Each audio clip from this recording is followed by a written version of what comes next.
El principio teórico o ley natural física que voy a utilizar para responder a este cuestionamiento es el de potencia de conducción, perteneciente a la ley de Fourier. Este se integra a nuestro estudio de la hielera de los mecanismos de transferencia de calor, ya que estudiamos desde el flujo total de calor que va hacia la hielera y el calor que va a ser absorbido por los elementos de la hielera.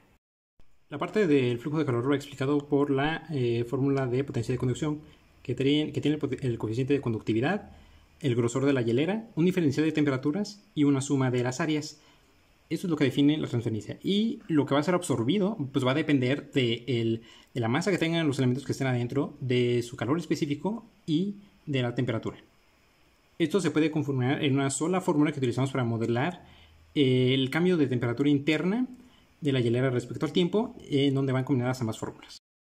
Entonces, ¿por qué la parte de potencia de conducción bajo ciertas condiciones deja de ser efectiva para modelar adecuadamente el comportamiento de la temperatura interna de la hielera respecto al tiempo? Y esto se debe a que este modelo solo funciona si la temperatura externa permanece constante, es decir, si la temperatura interna de la hielera va aumentando de poco en poco, porque este es un diferencial que se le va a ir aumentando a la temperatura interna de la hielera.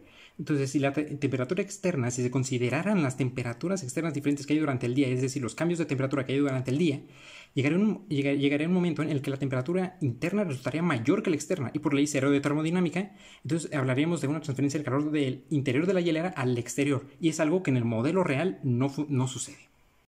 La condición de refutamiento limitante de nuestro modelo se encuentra representada matemáticamente en la siguiente formulación. Entonces aquí vamos a calcular el aumento de la temperatura interna en términos de un diferencial de temperatura en la parte de conducción en la cual la temperatura externa sigue siendo mayor a la interna de la hielera, por lo cual obtenemos un diferencial de temperatura positivo, que es el comportamiento esperado.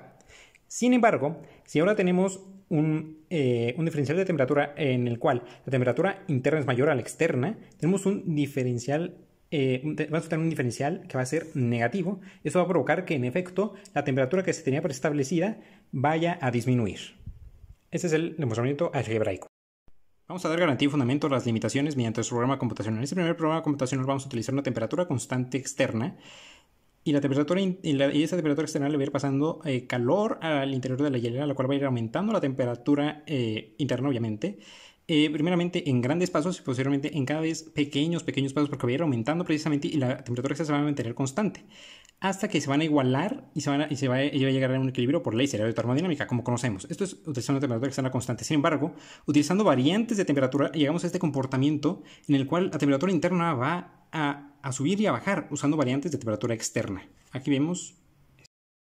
Concluyendo, mediante esta gráfica que representa las medidas experimentales tomadas de la temperatura interna de la hielera respecto al tiempo en varios días, se queda demostrado que el incluir temperaturas externas variables a la parte de potencia de conducción de nuestro modelo matemático que parece la temperatura interna respecto al tiempo va a distorsionar las predicciones respecto a lo que sucede en la realidad. Gracias.